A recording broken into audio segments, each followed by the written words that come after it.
Well, good morning, Las Vegas. It's great to be a winner, and aren't we all? Well, we've had a few technical difficulties with this presentation this morning.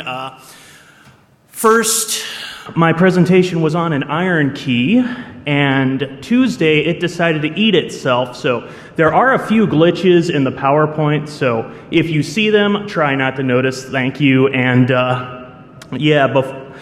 this laptop has already blue screened on me twice this morning, so let's just keep our fingers crossed. Well, a bit about me. My name is Matt Krick. My voice is my passport. Verify me. I go by DCFluX. I was a teenage engineer. I'm a video editor, and I like to live on the edge a bit and hang out on towers. Is a lot more fun than video editing at a console. And if I can't make people laugh during my talks, why am I bothering? So, Chapter 1 is going to get a lot of people's feathers ruffled because they are in love with their smartphones, but let me tell you why I named it this. This was because, while I was putting these slides together, the Boy Scouts of America were doing their youth jamboree at our local Boy Scout camp. And one of the things you can get as a Boy Scout is the Radio Merit Badge. So here I am trying to explain to a kid just about in junior high, how cool radio is and all that, and he just sort of looks at me and yawns and pulls out one of these. Well, joke's on him because the camp is located in a cellular dead zone with spotty coverage at best. But I was like, you little bastard. When I was your age, my computer at the time was a Commodore 64. The family's, not mine, mind you, cell phone was this Panasonic bag phone here, and couldn't find a battery for it, but that's what it looked like. Cost about between $2 and $3 a minute just to use the thing, and it made calls and nothing else. And the first, if I wanted personal communications in the field, my first radio was the Yaesu FT709. But,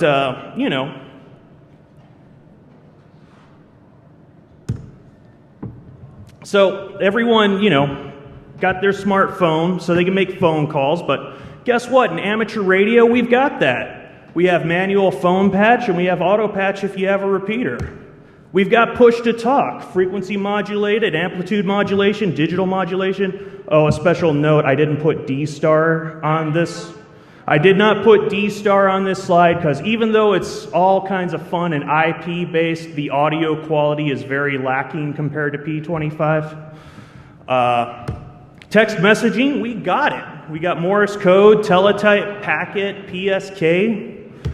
What else? We got picture mail. We got slow scan television, or you can send your pictures with packet. We've got video chat, full bandwidth, 6 megahertz wide, amateur television, and we've got like 3 different versions of digital amateur television going right now. And we've got location awareness. We've got APRS, which, is basically the amateur version of LoJack, but I don't run it anymore because I don't want the nerds knowing where I am. We've got internet access. On the 2.4 gigahertz band, channels 1 through 6 fall in the ham band. And that means as long as you don't exceed the bandwidth, run like the full 22 megahertz wide on channel 6 and 1, you can run up to 1,500 watts using, standard, build amplifiers for standard off-the-shelf equipment. On 5.7 gig, channels 136 through 165 fall within the ham band. So about the only thing we don't have is an app store, but we don't really need one because the vast majority of software written for amateur radio use is free or it is shareware. And the stuff that isn't is really affordable. But, we don't have an evil empire of profiteering gluttons. Okay, quick show of hands. Who in here is paying $50 a month for their smartphone bill? Oh, I'll get to that. All right, so about half of you put that up. Who's paying $100? Okay, the number shrunk to about a quarter of the room. But once you get your license and buy the equipment, there are no further bills required with amateur radio. My brother and I had gotten our licenses on the same day, and we were issued concurrent calls. Paul was KC7GRZ, and I was KC7GSA. But because Paul was older, he got the dual bander. And as I said earlier, my first radio was an FT709. So when I told my dad, I want a dual bander too, like the FT727, you know what I got? He came up with the 2-meter radio, the FT209, and taped them together. That was my first dual bander. So I'm like, oh, what the... But later he would come up for me, the Kenwood TH77. I love this radio to death, and I probably would be paralyzed right now if I didn't have it with me when I was hiking once, because usually, well, this one's a little big, but usually when I'm out in the field, I'll put the radio on my back like that. But I fell off a cliff and used my TH77 for landing gear. And the whole front panel was damaged, LCD cracked, battery scuffed. But you know what? I turned it on and it still worked, and I could make a call for help. Try that with your iPhone. Okay, moving on to amateur radio. Now, a lot of people, this slide was actually a quick comparison for commercial radio and television broadcasting. Well, you know, it's really a pain in the butt to get one of these going. It's like lawyer fees. I just got charged $160 for a 5-minute phone call from this guy. And then the bill showed up because I was changing a license to my name from another guy's name, and it was about four grand, maybe a little more. Then you got your FCC fees, which is at least $500 per application. And then you got to fight for the right to get a license allocation, which, you know, depending on the market and what you're going for, is between $30,000 and $5 million, such as ones for the Vegas market. Then you still got the equipment to buy. And depending on the size of your transmitter, it could be $5,000 to $1 million, and that doesn't include any of the studio equipment. And then there's like the mandated emergency alert system stuff that's going to add at least $3 grand to your price tag. Then we got your ASCAP, BMI, and RIAA fees. Who would think that the people that write the music actually want to get paid for it? But anyways, Interham radio. You just have to pay for the exams and buy equipment. And a lot of people fear amateur radio operators because they think the guy with the 75-foot tall tower a mile down the road from them is interfering with their TV, when in fact it's the Citizens Band operator with the 16-pill amplifier running Class C that lives behind them that gets into everything, including the toaster. And while we're on that note, Citizens Band is not amateur radio. While your smart CBer is doing something like this, our radios have that feature built in from the factory. And it always breaks my heart when I see a good radio gone bad. People beg and plead for me to repair their radios because apparently I am the only one in the tri-state area that knows how. But when I turn it on and it comes up on a CB channel, I get really mad. It immediately goes back to the person unrepaired, or I will impound it saying I can't, it can't be fixed anymore and I'd like it for parts.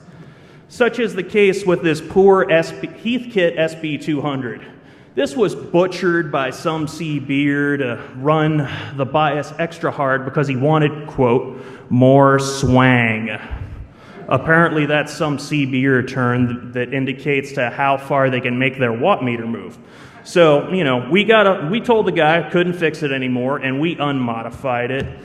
So it lives happily once again. Also, FRS, GMRS, MERS, that's not amateur radio either. FRS, you're limited to power, and it's basically a UHF version of CB radio. GMRS is a cheap way to get a commercial radio system going, and I'm not even sure what MERS is. I didn't have time to look it up. So, when you mention ham radio, people often associate it with this stereotype of a bunch of fat guys sitting around that like to talk on the radio. Well, I won't lie to you, we've got that. But the hobby offers so much more as well. It's about teamwork on field day. It's getting people interested in the hobby. It's about learning how to solder and build electronics. It's about designing custom electronics for whatever application you may have. It's about volunteering. It's about putting up antennas and towers during the day. It's hanging out on a tower during a windstorm to install a Heliax connector. And sometimes you have to go up the tower at night. It's a series of tubes. Sometimes you can experiment and make those tubes glow right in your hand.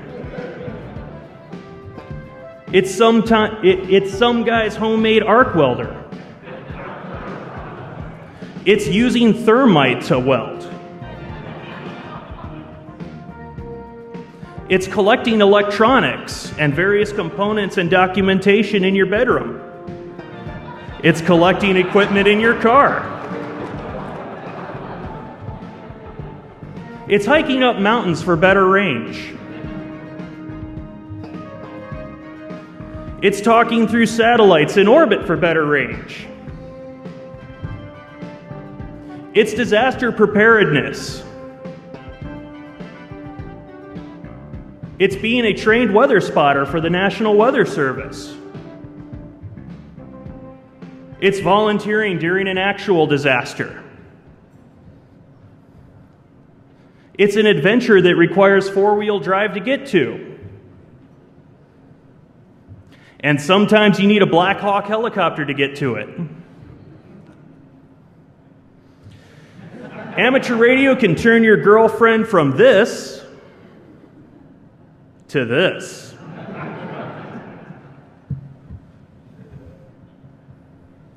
Most of all, amateur radio is about the things that I didn't have time to show you, which you will just have to find out some of these on your own if you do take an interest.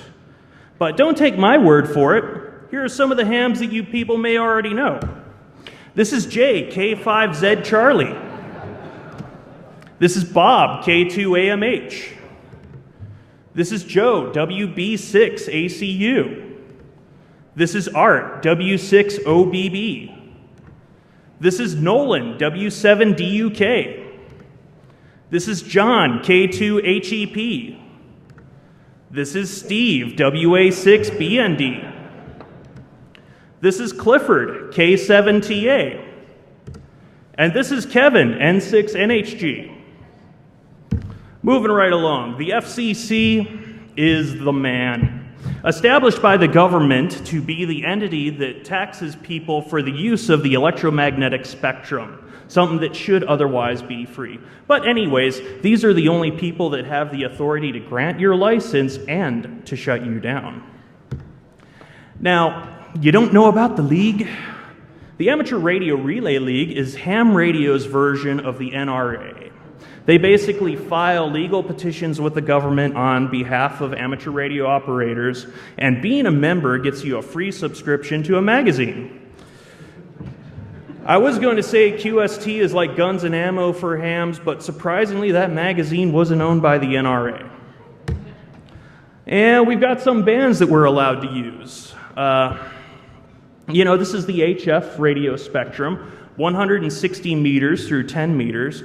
60 meters there is one of our newest bands, and the thing there is we're not allowed to use that whole chunk there. That is actually channelized into 5 channels, and you're allowed upper sideband voice only, with 50 watts PEP, but I'll tell you, it works excellent. The 50 watts on a 12-foot whip is enough to talk from here, Arizona, to the surrounding states easy, both day and night.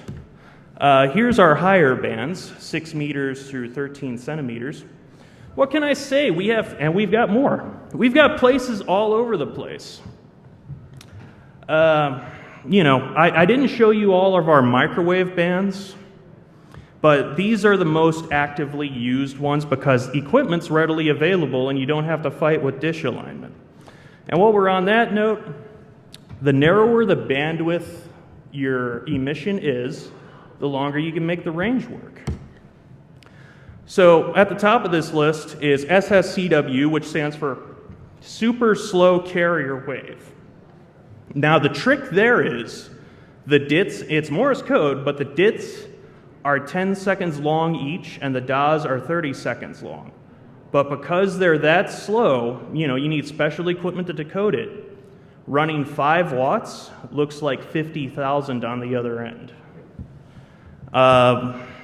Wi-Fi data here, it depends on which mode data you run. They can be 1 megahertz to 22 megahertz wide, which is why you might have trouble trying to make that work through a wall without antenna gain.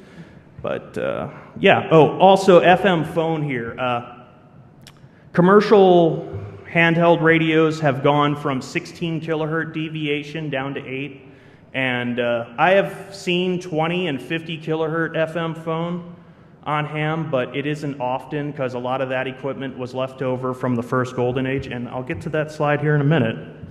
But one of the nice things about amateur radio, you can build your own mode. Super slow analog data, analog HDTV, that worked. That was actually 3 cable television modulators on 57, 58, and 59, combined, ran through an amp, and decoded on 3 VHS decks. But with all things, some restrictions do apply. You have to give your call sign at the beginning and end in every 10 minutes. You're not allowed to obscure the meaning of communications like, hey, I put that thing in that place for you that one time. No encryption unless you're commanding a satellite. No broadcasting. So that means that you have to talk to somebody unless it is a QST, as in the case of Amateur Radio Newsline. No music unless it's part of a NASA rebroadcast. Of course, the last shuttle mission was a couple of weeks ago, so I kind of think that one's not really going to apply for a while. Oh, and you're not allowed to use the 7 dirty words. But the swearing thing is also dependent on the moral standards of the community, such as the case in the Los Angeles basin. But remember to give your call sign first if you want to test the waters, and if someone will report you to the FCC. So, in short, don't be an asshat on amateur radio, and you'll get along with it just fine. If you have to, take your shenanigans down to CB where they belong. Here's the good stuff. 1,500 watts PEP on most bands with a few restrictions. Like I said, 50 watts on 60 meters, which is easy out of a mobile radio. 200 watts PEP on 30 meters, and also 30 meters is a CW only band. And 50 watts PEP on 70 centimeters, which is UHF in some locations, and that's a pave pause thing, and I'll get to that later. But the nice thing is you can run unlimited ERP. You can, like I said, build your own mode. They're allowed on all bands, except the pulse and spread spectrum ones are limited to pretty much 900 megahertz and above, because of those are the bands that have a lot of bandwidth to them. And also, unlimited, as long as your emission falls within the amateur radio bands, you can have as much bandwidth as you want on 900 megahertz. What I talked about in the last slide was PEP, peak envelope power. That's the power leaving your transmitter terminals.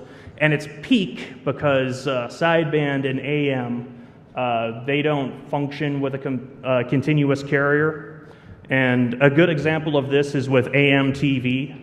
An AM TV signal will typically, the average power is 75% typically below the peak power because of the sync tips for the horizontal sync. ERP, however, is effective radiated power, which is the power you can actually throw into the radio horizon after the feed line loss and the antenna gain. So, I've seen some people, actually, this is notable because it was a Las Vegas television station that did it. They had a license for 2 million watts ERP, and they thought they were going to do it with a 10,000 watt transmitter and make everything up in antenna gain. And I couldn't find a donut to explain this, but the higher antenna gain you use, the narrower the beam width. So if you use a very low gain antenna, imagine the pattern leaving it looking something like a donut. But as you start to make that into like 10 or 20 dB gain, that donut starts flattening out into a pancake. Now, if you put a pancake on top of a mountain, your power will fly over everyone down below the mountain and land someplace 120 miles away. And that's just, they're probably not trying to watch you, but the poor guys that are 5 and 10 miles below under you are. Here's that chart I was telling you about, the UHF power restrictions per 47 CFR 2.106, footnote US 7. Pretty much you'll see all of Arizona's covered, most of Southern California, actually most of California too, and the Southern Nevada portion that Las Vegas resides in. But basically these are outlines around US government, Air Force installations. And pretty much we share the UHF spectrum with, the 70 centimeter spectrum with the government, and they use it for radar to look for space junk. So they don't like when one of our repeaters starts getting to them and they get all excited thinking that, this guy's repeater in his backyard is some space junk over by Mars. Estimated ranges. Okay. Everyone, whenever I tell someone about how great amateur radio is, they always like, well, what kind of range can I get? Well, a lot of it depends on the band and conditions, but here's kind of a chart I put together. And generally, the lower the frequency, the better range you can get because of path loss. The higher the frequencies, the more your radio waves actually get absorbed by buildings, foliage. Some frequencies even get absorbed by the moisture in the air. But 160 meters is the 1.8 to 2 megahertz portion. And a lot of the people that are on this will run retired AM broadcast transmitters. But the reason I put bad range on that is because you're combating with a lot of noise on 160 meters. Everything that has a switch mode power supply will make garbage, twisty lights, boat chargers. Yeah, it can get intense. 80 to 20 meters, which is our HF range, generally it works pretty good. Some bands work better at night, other bands work better during the day. It's a little big to put on this chart. Now, 10 meters. 10 meters I put on here has a peak and a dip, because that really gets good in 11-year cycles, that are concurrent with the sunspot activity that's going on. And right now we're still kind of in the null because for whatever reason the sun hasn't decided to erupt again. So no one's really sure if that's a good thing or not. But during the peak of the sunspot cycle, I tell you, a 5-watt handheld, you can talk to Florida from Arizona. And, a mobile rig will talk to Japan from my driveway. VHF and UHF, which are the bands that are in these handhelds here. VHF penetrates a little bit better because the wavelength is longer. UHF tends to get absorbed a little bit better. And also, this is dependent on your city and, what you have, skyscrapers and stuff. Now, microwave, you generally have to use dishes for, because like I said, everything wants to absorb it. So generally, we use that for point-to-point operations, like linking between mountaintops. And yeah, if you have the right size dish, you can make a microwave signal go 150 miles if you have the right 2 mountaintops, and that is because of the curvature of the Earth. We call that K factor. But at 150 miles, the dishes will actually be pointing into the horizon, or, about 5 degrees below the horizon to get at the other dish, because, they're curved kind of like that. Okay, moving right along. So, at one point in time, we did have 5 classes of operator. Number 1, novice. I could have sworn the last novice on the planet was Walter Cronkite, KB2GSD. He was a novice for about 25 years, but lo and behold, our radio club just found one that wanted to upgrade, so they are still out there. Same with advanced. You most likely will run into people that are advanced simply because there isn't that much difference between advanced and extra, and you can't get it advanced anymore, so they're kind of using that as a status symbol. So nowadays, we have very simple 3 classes of operator: technician, general, and extra. Oh, and one more thing, there's no Morse code requirement anymore, so it's very easy to test and get your license. The requirement was dropped in 2007. The day after that happened was when I went down, studied for 3 hours the night before, and took my general. There were 34 people at that session, and we were at a paint store, and I actually had to stand at a shelf in the back of the paint store to take it. And no one told me this, but I had used blue pen, and I circled the letters on the answer sheet. This is one of our grading templates. It was almost an instant fail until the guy moved it and was like, "Oh, you kind of did this wrong." I'm like, "Well, you didn't tell me, and you didn't give me a pencil." But anyways, so let's take a look at what's in the technician package. Well, you get all the privileges on 6 meters and up, and you get some HF privileges. They're very limited, but hey, we'll take what we can get. You're limited to 200 watts PEP power, but the typical mobile radio does 100 watts, so you're fine there. CW only on 80, 40, and 15. CW RIDI and data on 10 meters, and you do get SSB voice, upper sideband voice on 28.3 to 28.5.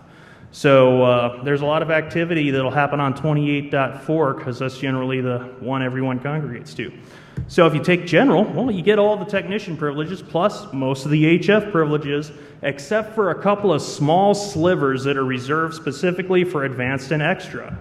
And if you become a volunteer examiner, you get the ability to give technician tests. And I was kind of scratching my head about that too. You'd think you'd be allowed to give the general ones, but for some reason they only give you technician. And if you get your extra, well, you get all that plus all the other frequency privileges, the ability to administer all VE tests, and you're entitled to a Class A or Class B call sign. This is a Class A call sign. Also, most states offer special ham plates. Check your local listings for this. Some states they're free, some states they're discounted. Arizona kind of sucks. So you actually have to pay the same rate as a personal plate in Arizona. But, you get the little tower on the side, and it looks so much cooler. And another thing, I always get asked this a lot. People come up and they're like, "What part of Pennsylvania are you from?" Well, the number that's in a call sign represents what geographic location it was issued in. And the reason why I have a 3 in my call sign is because it is almost impossible to find a 1x2 or a 2x1 in 7 land, because a large number of them were reserved for Hawaii and Alaska, and people, when the Vanity program came out, started getting them because they thought they were lucky. But anyways, also, American call signs only have 1 number in them. So right away, if you know someone, you can tell someone's not legitimate, such as the case of W6JJ4, just right away, because they'll have, when you ask them their call sign, they'll have an improperly formatted one. Okay, so who here recognizes these basic electronic symbols? Okay, but who of you know which one doesn't belong? Oh, I passed my novice without studying when I was bored at a Hamfest one time, and I was 12, and I knew what, a switch looked like on a schematic, a resistor, a capacitor. So if you know anything about how to read a schematic for electronics, you get along just fine. But, if you're really interested on studying, go to this store. We are less than a mile from it. It's south. You can walk there if you can bear the Las Vegas summer heat. Or if you can find a taxi driver that'll, only take you there for a mile, go for it. But go in there, talk to a guy named Luke. He's the store manager, very cool guy. And he'll show you these books. Okay, so they are a little pricey, but they are extremely well written and do a really good job going into theory. Plus, when you have your license, you can hand them down. AES typically has 25 of each type in stock at any given time. If you don't see a copy on the shelf, just ask and they'll find it. They also have the Gordon West study guides available there as well. And, I know what you're saying. Well, Mr. Flux, I don't want to spend too much money on this. Well, if you're willing to use DEFCON's network, we have free online resources. Oh... I will point out, though, that when taking the QRZ practice exams, please remember to advance the test numbers, because it'll put you on test number 1 by default. And if you don't advance it, such as a case of Kimberly, KE7PYL, she was like, oh, look, I'm getting 100%. I'm like, really? Advance it to test 2? 20. Because, she kept learning the same 35 questions over and over again. This is the question pool size. So typically when you take your technician and general, 26 right or better. Passing grade is 75% or 74% or better. And I will point out that the general question pool has changed July 1st. So make sure you have the right question pool that you're studying for. So which class is right for you? General. General's right for everybody. I recommend everyone become at least a general because you get privileges on all of the HF bands minus those small segments, but that's fine. You just can't talk to Art Bell and pals on 3840. And the segments reserved for advanced and extra, which it's 400 kilohertz spaced over, 12 bands, so it's not that much. And it's real cheap to take the test by us, save a little coin for the exam. This was the first year we actually started testing here at DEFCON, and there were actually a few more of us, but they had to go before this picture got taken. Let's see. Okay, so things to bring. Obviously $15. We'd like a photocopy of your driver's license, a photocopy of your existing FCC license, or you can print out the reference copy if you're going to upgrade to something like General or Extra. We'd also like to have your FRN, which I believe is Federal Registration Number, but I'm not sure on my alphabet soup today. If you don't have an FRN and you trust us, we can use your SSN. And calculator's optional, but it has to be an old school one that you can prove to us that it doesn't have the test memorized in it. So, a TI-36 would be just fine, but don't show up with a TI-84 unless you can prove to me that the memory is 100% clear on it, okay? So can you do it? Well, you can. Ass kicked by a blind man. This is my club's president, Bill, KD7MIA. He is legally blind from when an accident happened aboard the USS Enterprise. The engine on an F-14 Tomcat exploded in his face. And this was the day he passed his extra. And here he is on field day in a tent with blaring wind, and we're giving volunteer examinations. Well, and this one just happened. This is Karen Lee. She doesn't have her call yet because she just passed on Tuesday. She didn't have here's the impressive thing. She didn't have a laptop or a computer with the internet, couldn't afford a book, and didn't ask anyone to print out the questions for her. So she studied on a droid. Yes, wouldn't you know it, smartphones are actually good for something after all. And she actually took it the month previous, but the website she was studying on, I forget which one it was, but their mobile version did not have the current question pool. So she failed the first time, but came back and took it on Tuesday and passed with only 2 wrong. Okay, so everyone's thinking, okay, show me the hacks. Well, we are on the verge of the second golden age of amateur radio. The first one was the first commercial narrowbanding in 1963, and that's when we went from 15 kilohertz FM deviation to 5. So you gotta love unfunded government mandates. So all the equipment that is made obsolete by mandates is worthless to everyone except hams. So, you can get like $400 and $500 handheld radios, $20, $10, sometimes even free if you find the right guy. So, pretty much we're going from the second narrowbanding that takes effect, I believe it's February 2013. We're going from 5 kilohertz to 2.5 kilohertz deviation. So you'd think that someone would just get in the radio and turn the pot down so it doesn't deviate as much, but no. The FCC says specifically that the radio has to be type accepted for that emission standard, and no one wants to pay $15,000 to send the radio to the laboratory to prove that it's doing the emission they say it is. So as a result, commercial radios are being dumped on eBay and Hamfest like crazy right now.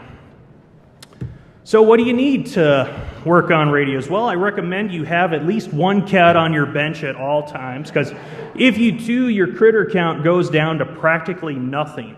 Also, the messier your bench is, the more work you can get done.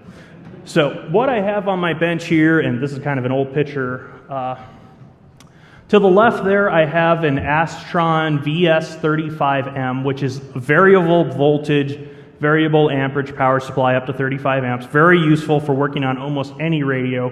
Behind the cat there is my trusty HP 8924C.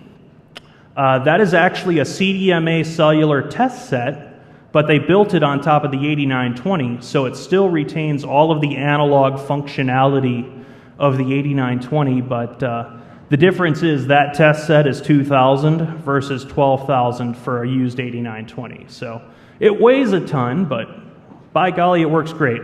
Above that is a Hewlett-Packard, I believe it's 1634 logic analyzer. I believe it's got 48 inputs, but it might have a few more. But anyways, I picked that up for $50 on eBay, and it actually belonged to Connor Peripherals, so it even came with history.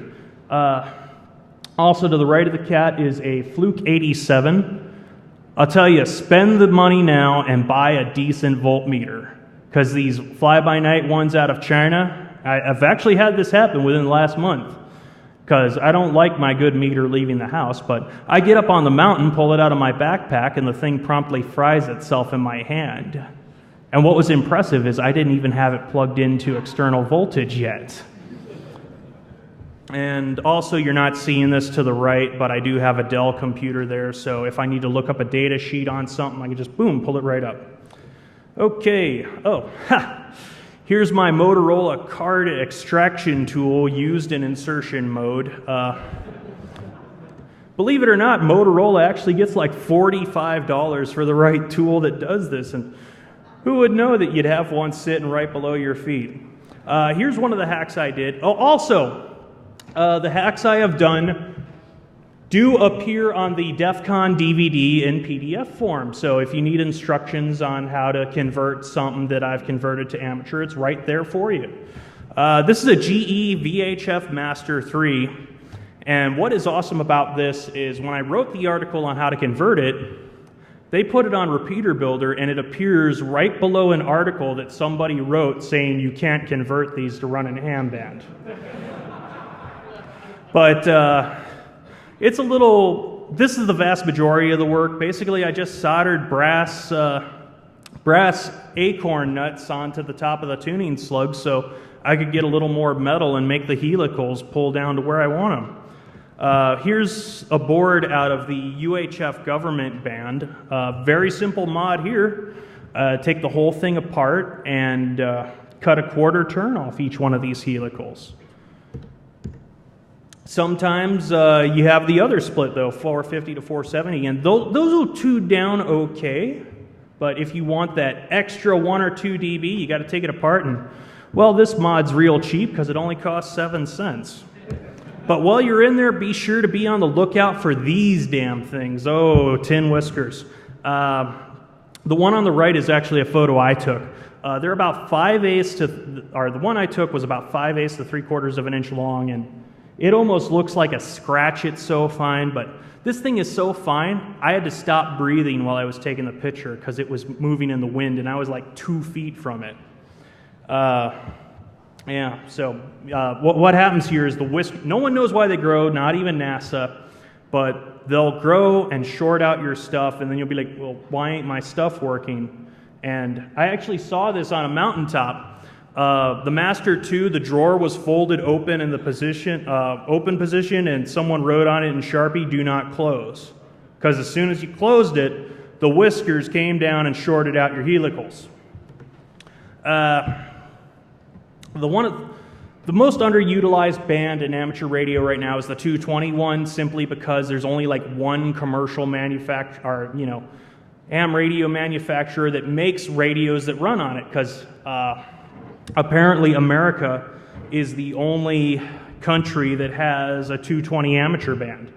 So everyone avoids it like the plague. You'll find radios that have the functionality in them, like the quad and the triple bander, like the THF6A does 220.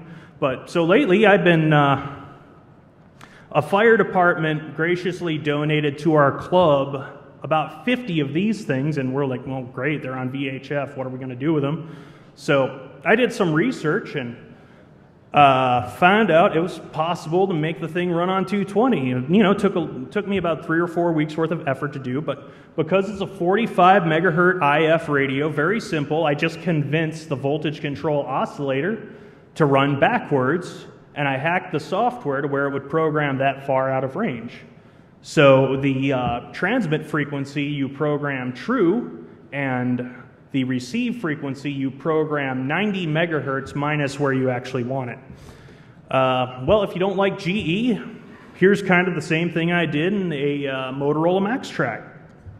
This one's a little more involved because I had to take apart a bunch of the coils, and I got tired of fighting with the PAs, so I just took the Dremel and cut a slot out and shoved that's actually a linear power brick in the center there that I stole out of a amplitude combandered single sideband 220 rig. And I knew it was wrong, but I did it anyways. And wouldn't you know it, the battery for this one ran dead sometime between Wednesday and Thursday. But anyways, I swear it works on 220, but this is the GE PCS handheld. So if you see in the photo here, I actually put brass screws in the receive tuning coils, and I did a little work changing coils on the power brick, simply because the one that might work on 220 is almost impossible to find anywhere. Here's some... I always ask people this, got any 6-meter duplexers? I do. I had to pick them up and have a friend drive up and get them, and they made a 800-mile trip and came down to me. And, they wouldn't really tune where I wanted them until I pulled the thing apart, and very simple, cut one turn off that coil and solder it back together and stretch it out. And there's been a fierce debate over old crystal controlled rigs. Which one's better, the MyCore or the Master 2? Well, I like the Mycore because the receiver is hot, but the Master 2 transmitter is just so good. Ooh, it's tough. Anyways, the surplus market has a ton of these for hams that are, they were practically already worthless to commercial users, but now they're really worthless. But they are crystal controlled, and no one likes to spend $50 and wait 2 months for a set to grind. If only there was a solution. Well, now there is. Thanks to new technology from our friends at Analog Devices, we've created the Virtual Channel Element Mycore Edition. And I'll tell you, when you can solder an LFCSP24 by hand, you've reached max level. Okay, so moving on, we have the general incompetence section. Okay, we got this cable from a guy who got it from a guy who got it from another guy who that actually worked at the place that manufactured it. But what you are seeing here is a homemade adapter from 1/4-inch Heliax to a PL259 connector made from 12-gauge copper wire. Also, this is what happens when you are in a site that you are not allowed to have mouse or DEFCON at because somebody made the Hualapai Mexican vole an endangered species. So the thing gets in your building and it likes to hang out on hot spots and crap all over your board, and the problem is that stuff will eat right through the solder mask and start dissolving the copper. So, such is the case of this radio. This radio jammed in transmit mode, and the guy was asking me, okay, find where the interference is coming from, and I'm like, dude, it's your own stuff. And sure enough, he goes up there and the thing's transmitting. This is really good. This room was at a juvenile detention facility. They had a problem that every time lightning struck within a mile of the place, the door controllers would blow up. This room had the best indoor ground system I had ever seen, with 3 8-foot ground radials drilled through the foundation and 00 copper all throughout the baseboard. This lone polyphaser here is our, lightning arrestor, is the only thing connected to it. Also, I find it humorous because no antennas were connected to it at the time either. But yeah, they never even bothered to hook the antenna to it once they got the ground system. And at first, this antenna looks at the top here, looks like it's pointing at Las Vegas. Look again. Too much stress on the tower when the antenna was a popsicle and the wind speed got high enough, ripped the top rungs right off the tower because it wasn't bolted low enough. All right, I was scratching my head on this next picture, and I'm sorry it's a little hard to see, but this is the KZKE-AM tower, old dark one in Kingman. For some reason, someone bolted cellular antennas at the 40-foot level, which it didn't make sense to me, and I was scratching my head. I even called their chief engineer, and he didn't know. So, I didn't figure out why they did it until I went into the parking lot, and this is what I saw across the street.